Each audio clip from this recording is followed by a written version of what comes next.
Before we get into today's show, let me tell you about the latest deal from Mike Lindell, MyPillow. Once again, the big box stores have canceled their orders simply because they don't agree with Mike Lindell's politics. They don't like it because he supports President Trump. Well, he's going to pass that savings on to you. No more middleman. And boy, does he have some great deals on the Giza Dream sheets and the Percal bed sheets. Listen to this. Giza Dream queen size, normally $139.98. Your wholesale price, $69.99 when you use promo code Joey. King size, only $79.99. The Percal queen size, normally $89.98. Your wholesale price, $29.98 when you use promo code Joey. Just call 1-800-893-4059 or go to mypillow.com. Always use promo code Joey. Free shipping options available. This allotment's not going to last very long. When they're gone, they're gone. mypillow.com. Promo code Joey. Thanks for joining me in the PhD Weight Loss and Nutrition Studios. To lose weight for the last time, visit myphdweightloss.com. Welcome in. Glad to have you as we have a lot to cover again today. The commander of Fort McCoy has been relieved of her duties after the U.S. Army base failed to install photos of President Donald Trump, Vice President J.D. Vance, and Defense Secretary Pete Hegseth on a wall displaying their chain of command. We have the latest details on this. The Department of Education will resume collections on defaulted federal student loans starting on May the 5th for the first time since 2020. ICE has arrested an illegal immigrant with alleged terror ties in California and one of the most wanted men in India, and he's been freely roaming our country. In other immigration news, a New Mexico judge has resigned from the bench after an alleged Tren de Aragua gang member was arrested at his home and had been living there for quite some time. And a new report shows that Dr. Anthony Fauci's net worth nearly doubled during the COVID-19 pandemic, rising from about $7.6 million in 2019 to over $15 million by the end of 2023, according to watchdog group Open the Books. Now, how does a federal employee double their net worth in millions in just that length of time?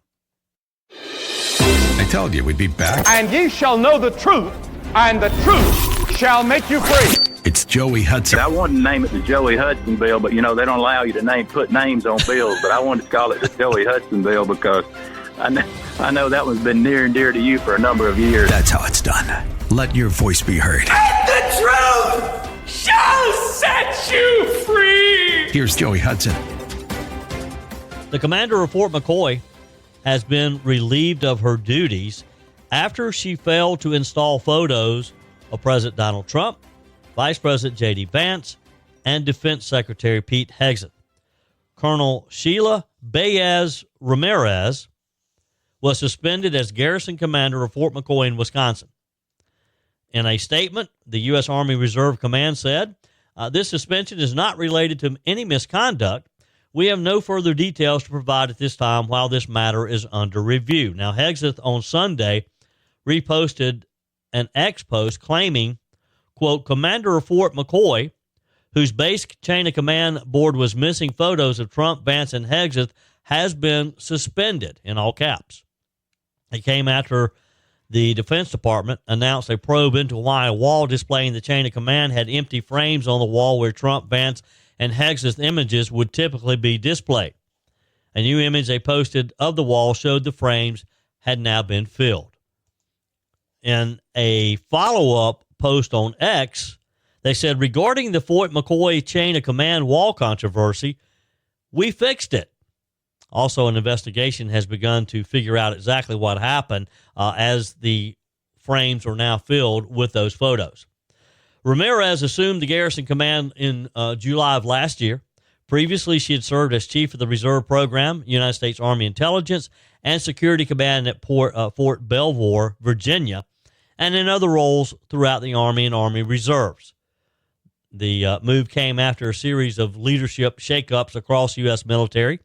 Earlier this month, the Pentagon fired the base commander for Pituffik Space Force Base in Greenland after she, quote, undermined the vice president.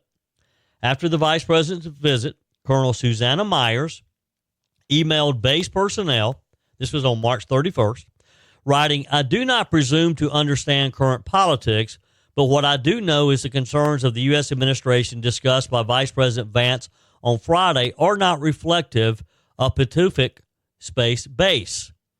She added that she had spent the weekend thinking about Friday's visit, the actions taken, the words spoken, and how it must have affected each of you. The Space Force said in a public statement Myers had been relieved of command due to loss of confidence in her ability to lead. The statement read, "Commanders are expected to adhere to the highest standards of conduct, especially as it relates to remaining nonpartisan in the performance of their duties." Now, I have never served in the armed services. I have friends who have. I have family members who have. You don't have to have served to understand the chain of command, the chain of command. And wouldn't you think that these senior officers, when you reach the point of being commander of a fort like Fort McCoy, you've had a pretty stellar career. When you are like this Colonel Susanna Myers, when you reach the designation of being a colonel and you're over a space base, again, you've had a pretty stellar career.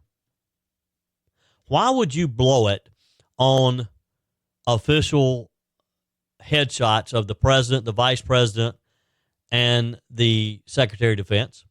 Why would you give up your entire career because you dislike these men, you disagree with the president and his party? So you think, well, I'm going to disrespect him. I'm going to disrespect the commander-in-chief, and I'm not going to put his official portrait on the wall where it should be. Did they not have any clue that they were going to lose their jobs over this? That they were going to be demoted after years of hard work? And look, both of these are females. And you got to believe that it probably was a little tougher to obtain those positions because of them being females. The secretary blamed disgruntled employees for leaking reports about a second Signal chat that discussed Houthi strikes, this one including his wife, brother, and personal lawyer on the chain.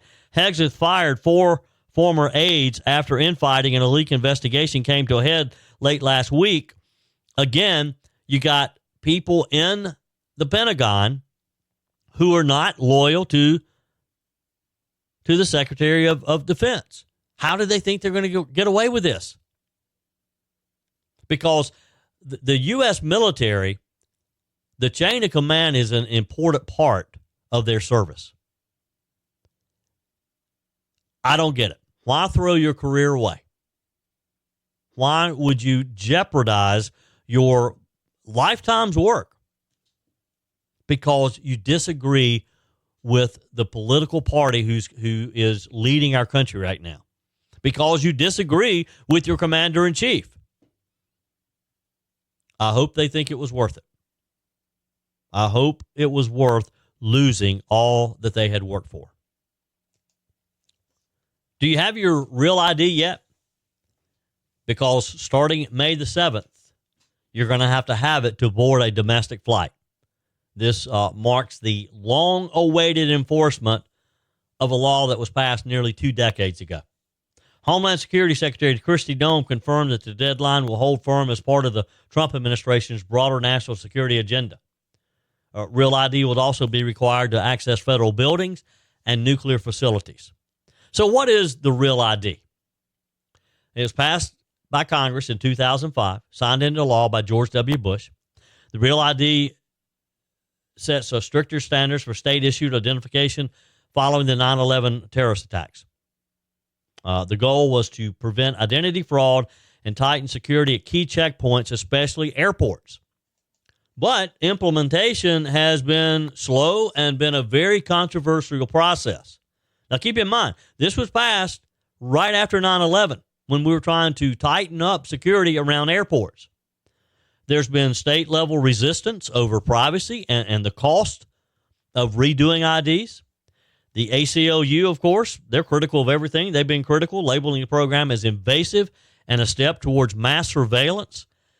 And, of course, we had pandemic disruptions, which pushed the original October 2020 deadline back, first by Trump, then the Biden administration to the current May 7th, 2025. So why now? Why have decided that now is the magical time to go ahead and implement this? Secretary Noem emphasized the importance of real IDs in preventing illegal travel by undocumented immigrants, as well as deterring terrorist threats. In a statement, she said, real IDs make identification harder to forge, thwarting criminals and terrorists. If you plan to fly, make sure you get a real ID so you won't be denied your flight or face travel delays. So here's what you need to know. Starting May the 7th, you're going to have a real ID compliant driver's license or another approved form of ID, like a passport, to fly domestically. Real IDs feature a star icon in the upper right-hand corner. So look at your driver's license and be sure you have that gold star. You'll need to provide proof of identity, social security number, and residency to obtain one at your local DMV if you haven't already. As the deadline nears, states are encouraging residents to upgrade their IDs now to avoid last-minute chaos at airports and last-minute at the DMVs. If you haven't gotten it, it's probably going to get harder and harder to get them by the deadline, because you know how hard it is already to get something done at the DMV. It's going to be even tougher as people are rushing in at the last minute to meet this deadline. So let me encourage you to stop what you're doing and go out and do it today. If you need additional information, go to my website, joeyhudson.com. I'll have a post there with all the links with the information that you'll need. Are you ready for this? I dropped over 30 pounds on the PhD weight loss plan, and I never took Ozempic or any of those other weight loss shots. Joey Hudson here. Before you take a drug, here's something you should know. Your body already makes GLP-1. That's the appetite-fighting hormone that these popular drugs copy. But the PhD weight loss program helps your body make it on its own. No side effects, no long-term risk, no major muscle loss, and no rebound weight gain when you stop. Just natural, lasting results. Before Big Pharma was dancing around in commercials, Dr. Ashley Lucas was doing the real work, helping people lose weight naturally and keeping it off, all without hunger or cravings. At PhD Weight Loss, you'll learn what to eat, when to eat, and how to flip your fat-burning switch without a shot. Don't trade your health for a quick fix. You can do this without Big Pharma. You can do this without drugs. Right now, the first 11 callers get 2 weeks free added to their program, 15% off when you fully commit to the program, a free supplemental bundle, and the PhD Get Results Guarantee. Call now, 864-644-1900. That's 864-644-1900, or online at myphdweightloss.com.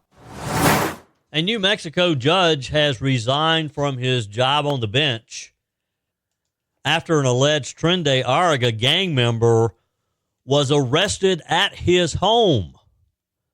Dona Ana County Magistrate Judge Joel Cano's resignation letter is dated March the 3rd, but a spokesman for the Administrative Office of Courts, known as the AOC, told the media it was not received by the Supreme Court and 3rd Judicial District Court until March 31st. So here's the story.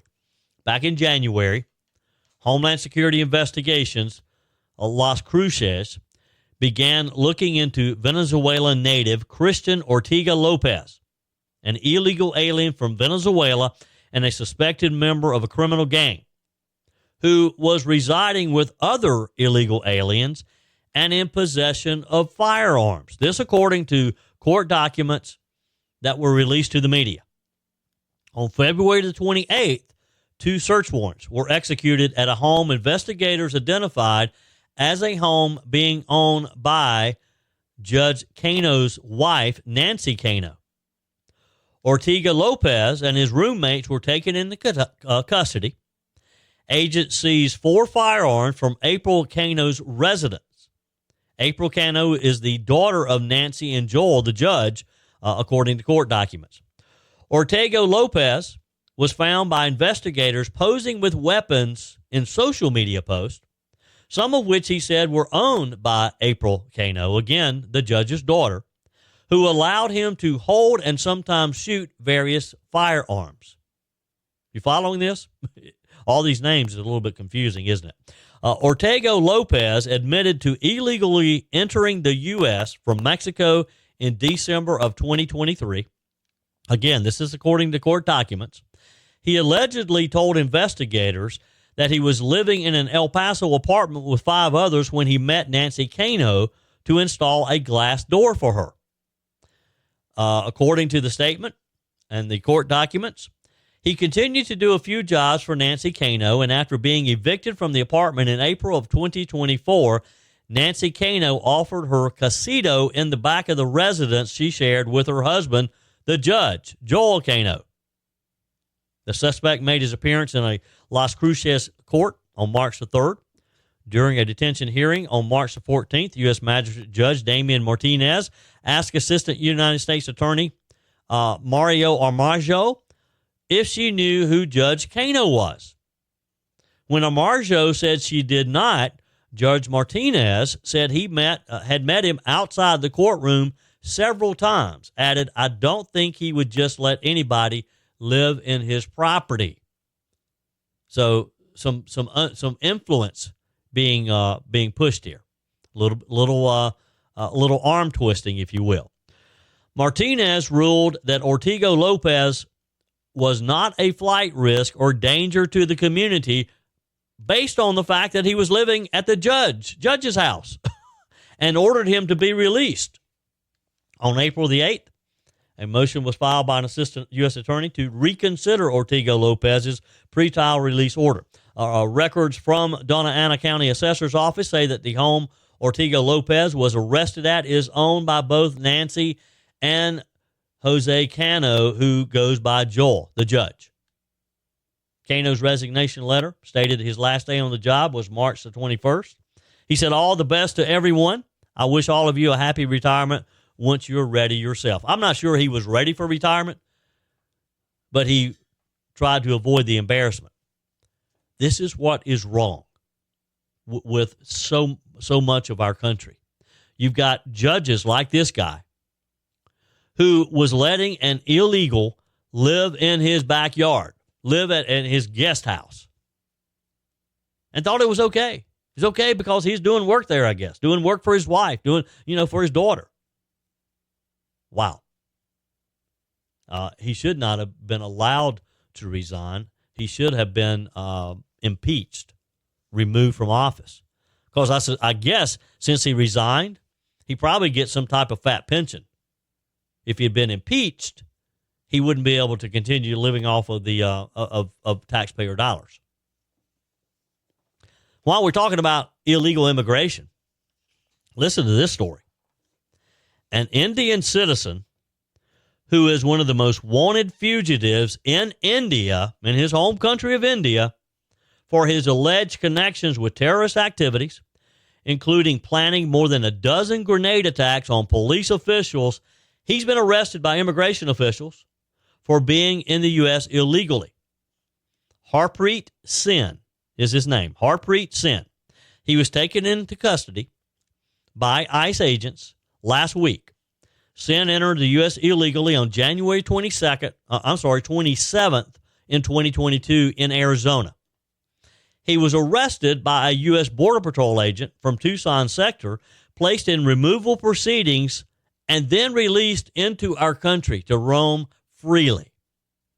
He was arrested by ICE on April 16th in Sacramento, California, and will remain in ICE custody pending immigration proceedings this time. Tricia McLaughlin, the Homeland Security Assistant Secretary for Public Affairs, said the Biden administration not only led a wanted terrorist in our country, but after he was arrested by Border Patrol agents, they released him into the interior of our country. Joe Biden, the policies of his administration, forced ICE agents to release this terrorist. He was on, or is on, the most wanted list in India. The Ms. McLaughlin said in her statement, while shocking, it's not surprising given the Biden administration routinely released unvetted terrorists and criminals into American communities. Under President Trump and Secretary Noem's leadership, ICE is unleashed to remove these violent criminals from America's streets and put an end to catch and release. We will hunt down, arrest, and lock up foreign terrorists and criminals who have operated with impunity on American soil. We knew it was bad. We knew Joe Biden and his administration didn't care about illegals coming into the country, didn't care about terrorists and criminals coming into the country. But under what scenario does someone on India's most wanted list, how are they allowed, first off, to get into our country? Secondly, to be apprehended and then released again. And they're on the most wanted list in India. Sen is wanted in India over his alleged links to Baba Khalsar International, which is a foreign terrorist organization that was created back in the 1970s. The group's been involved in political assassinations, armed attacks, and terrorist bombings to further its terrorist goal. So this guy has been involved in political assassinations in his home country of India. He doesn't want to be locked up over there, so what does he do? He makes his way to Mexico and then comes into the United States, into Arizona. And he's just living fine over here. Nobody's bothering him. Sen allegedly provided terrorist funds, recruitment, and planning of a grenade attack on an Indian police station and on a retired police officer's house with the intent to kill and instill fear among law enforcement officers. This is a bad dude. And he's been living in America. Do whatever he wants under Joe Biden. He's also wanted by the Indian government for multiple violent extortion and threatening operations in India. I say that as soon as we can, put him on a plane with a one-way ticket to India and let them deal with it. The bad part is Trump will do it, and some federal judge will try to stop it. He is one of the most wanted men by Indian agencies. This is according to Indian Intelligence Bureau. Indian officials believe that Sen to be a senior transnational terror network operative directly linked to Hardwinder Singh Renda, an infamous figure in the Pakistan-based Babar Khalsa International, which is one of their terrorist organizations. And he's been in our country. Free to go anywhere he wants to, free to travel. Nobody's been watching over him. In fact, the Biden administration went out of their way to give him that freedom.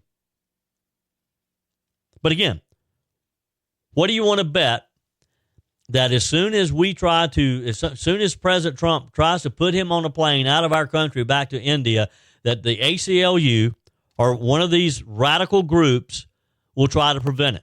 They'll try to run to a federal judge and get an order to stop him from being deported. That's just how nuts these people are. I mean, the Democrats, these House Democrats down in El Salvador right now on their spring break, trying to get the release of this guy in El Salvador. They're nuts. Why do they want these criminals in our communities? Why do they want these criminals in their communities? Do they not want their families to be safe?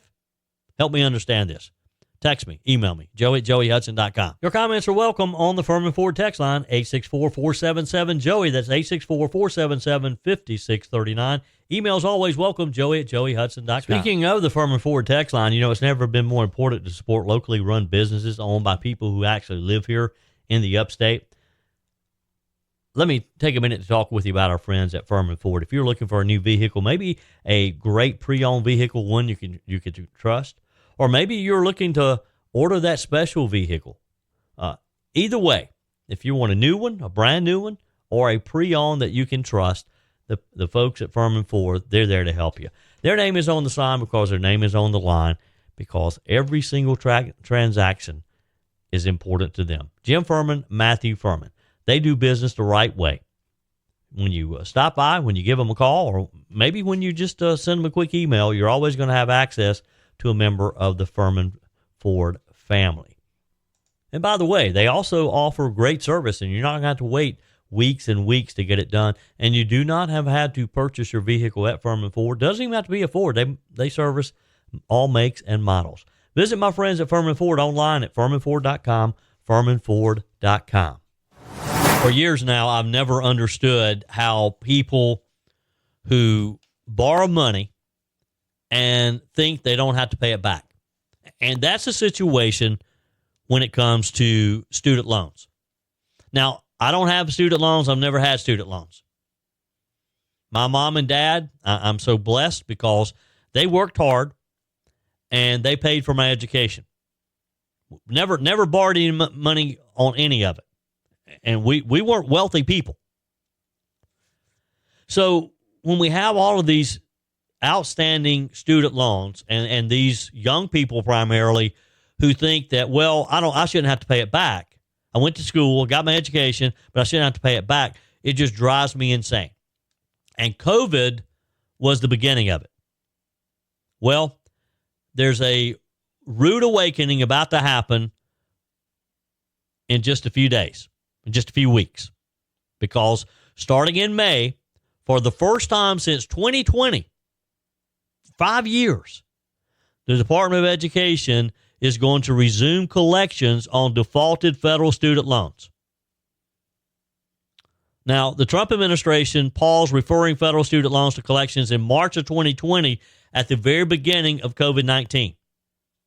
The extended lapse has prompted Trump administration officials to worry that the federal student loan portfolio is headed toward a fiscal cliff that if we don't start repayments and collections, it's not going to have a good ending.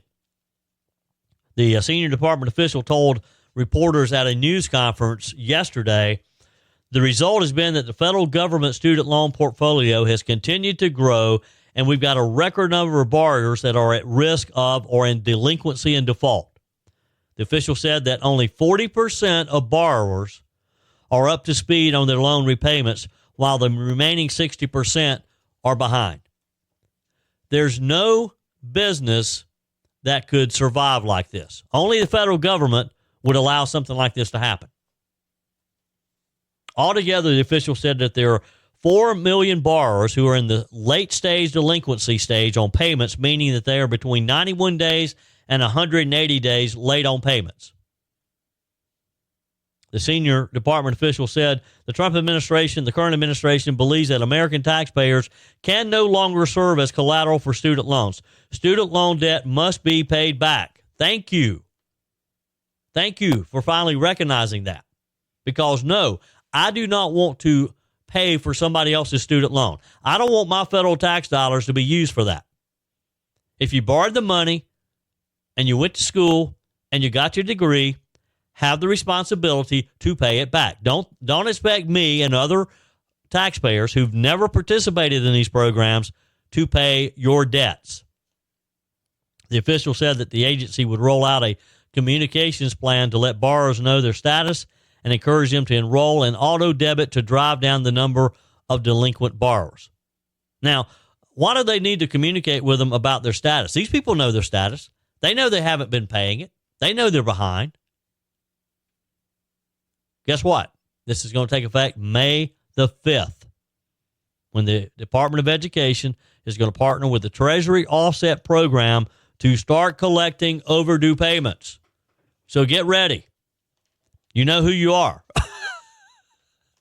I don't want to be so hard on this, but still, it's just a responsibility thing. If you borrow the money, be responsible and pay it back. Why would you think that anyone else should? Why do you think the federal government should let you get a pass on this? Look, don't make me pay my car off. I never had anybody who waived a mortgage for me.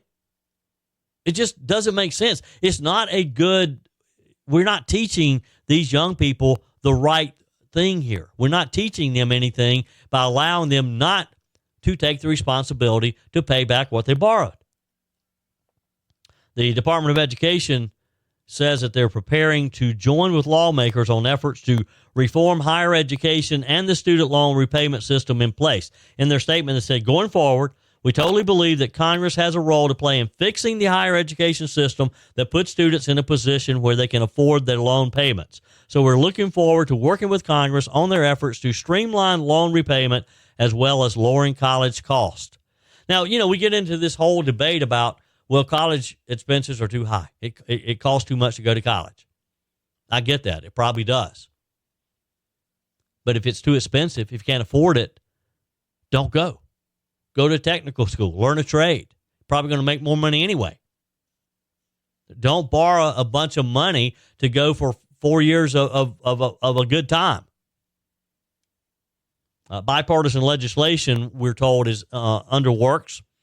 It includes the Employer Participation Repayment Act, which Senators John Thune of South Dakota, Mark Warner, who's a Democrat in Virginia, they introduced this back in February. It would make permanent a provision set to expire in 2026, authorizing employers to contribute up to $5,250 tax-free to their employees' student loans. Now, that's a great benefit. I mean, that would be something that would get my attention if I had student loan debt and I was looking for a job and an employer had a program that would contribute up to $5,250 tax-free to my student loan debt. That would be that would help me make a decision on whether to go to work for that company or not. If I'm down between that company and another one and everything else is equal, that's going to push me over. That's a great program. Representatives Nicole Malatakis of New York and Scott Peters of California introduced the legislation in the House as a companion bill. Nearly 43 million student borrowers have federal student loan debt, which amounts to an outstanding federal student loan balance of $1.6 trillion. This is according to the Department of Education. $1.6 trillion is owed. These kids need to start working and paying it back so that people in future generations, it'll be there for them. That's the whole idea. The Department of Education's announcement, of course, comes after the Trump administration has unveiled plans in March to overhaul the Department of Education, or maybe even just eliminate it altogether.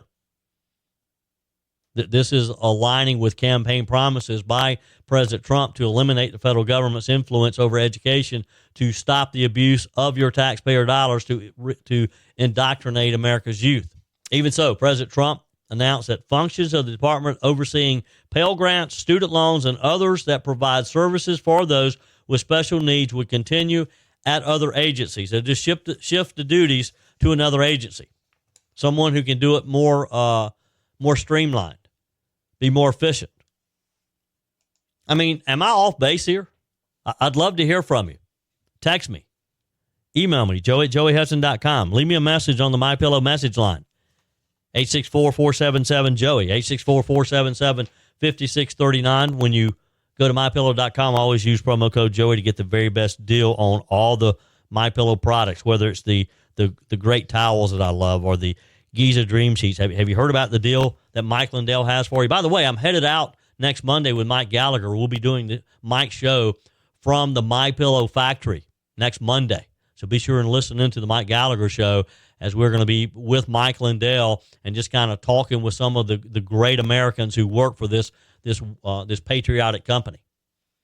But Mike has a great deal for you right now on the Giza Dream Sheets. Queen size normally $139.98. When you use promo code Joey, you're going to get it for wholesale, $69.99 for each set. King size only $79.99. The percale queen size normally $89.98. Your wholesale price $29.98 when you use promo code Joey. So always use promo code Joey. Leave me a message though on the MyPillow message line. Am I off base on this student loan situation?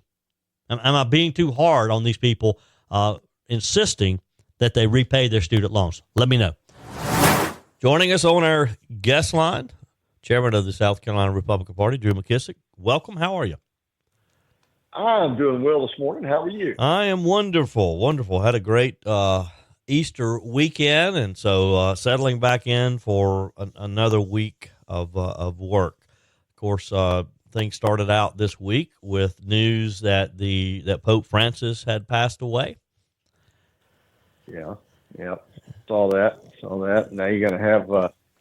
It'll be interesting to see the conversations about that usually happen when you have a Pope pass away, in terms of those who want more liberalization of the Catholic Church and versus those who don't. And I'm always kind of fascinated by the politics of it, obviously not being Catholic and looking from the outside in, but that's going to be interesting. It seems like a lot of these fights that they've been having, just like a lot of the other, some Protestant churches, have been coming more out into the open. So yeah.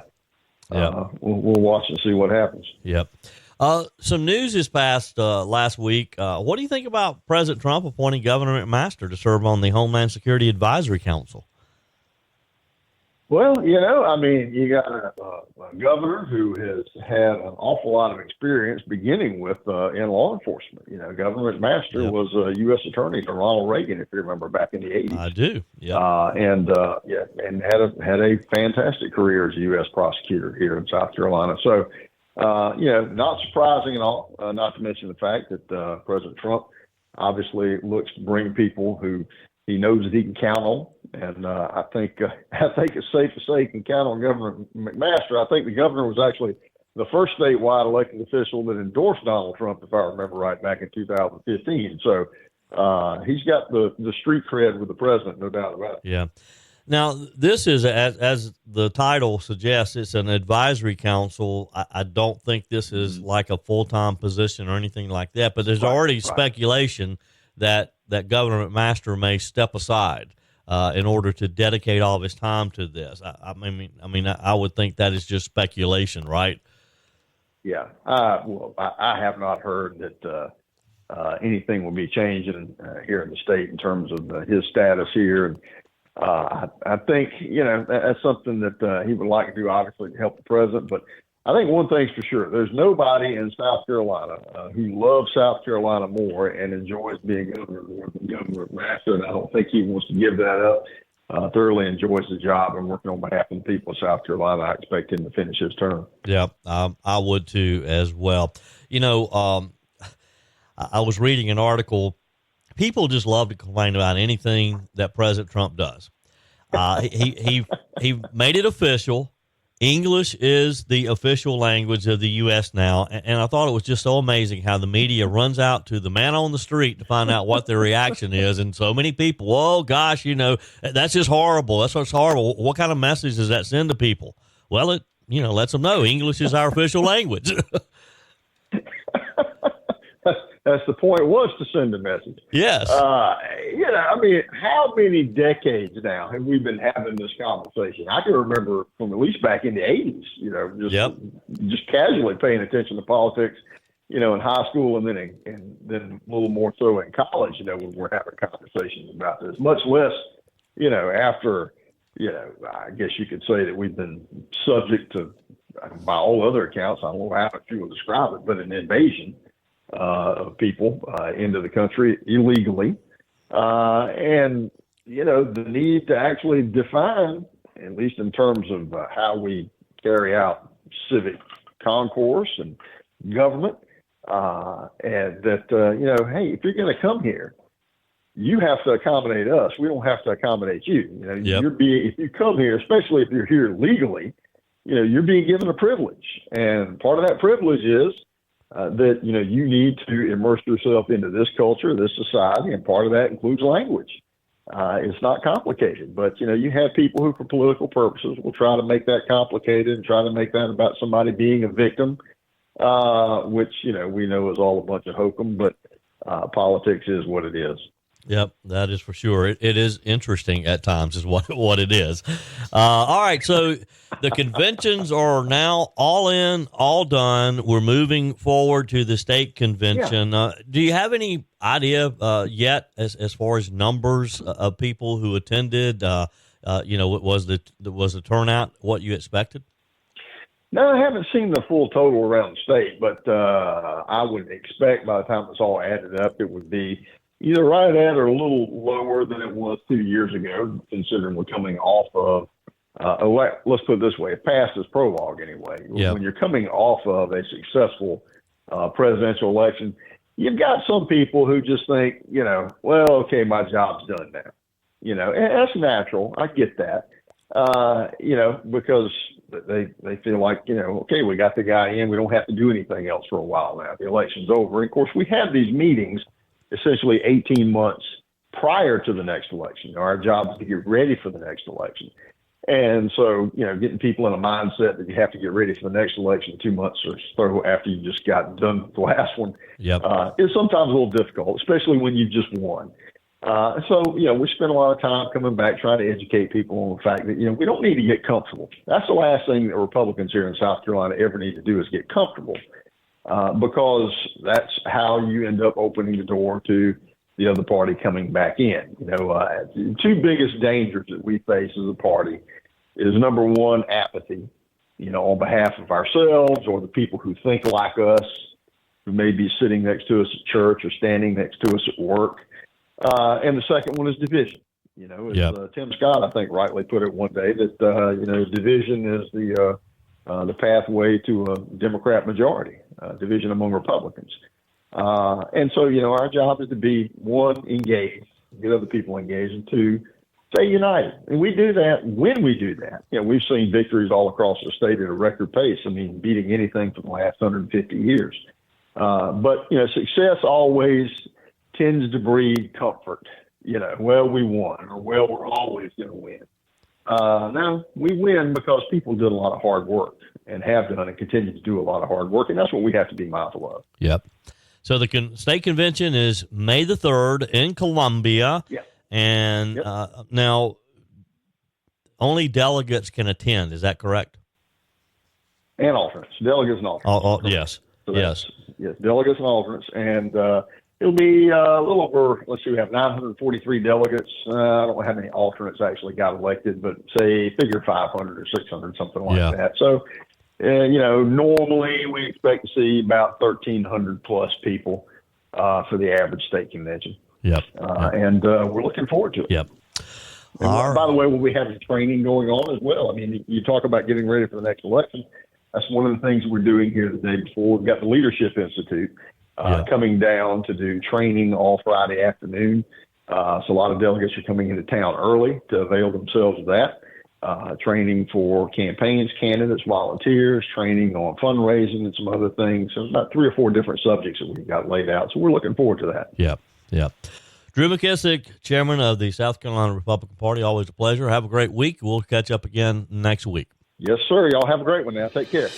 That's it for today's edition of Just the Truth. Thanks for joining me in the PhD Weight Loss Studios. To lose weight for the last time, visit myphdweightloss.com. If you haven't joined my mailing list yet, visit my website, joeyhudson.com. Click on the Connect with Joey button so that you can receive our emails and the most up-to-date news. Also, join me on my YouTube channel. Be sure and like, comment, and subscribe. Just search for Joey Hudson. As always, thanks for spending a few minutes of your day with me. Do me a favor and forward this episode to a few friends. Just click on the share button and send to your contacts. We need to build an army of conservatives to win our country back, and we can do that by continuing to share the truth with our friends and family. Keep those comments coming via the Furman Ford text line, 864-477-JOEY. Email to joey@joeyhudson.com, and I love your messages on the MyPillow message line. Again, that's 864-477-JOEY, 864-477-5639. Be sure and take advantage of the MyPillow special, just $14.88 on the standard MyPillows when you use promo code Joey. Order online at mypillow.com or call 800-893-4053. We're back again tomorrow and hope you'll plan to join us. Until then, remember, God's got this.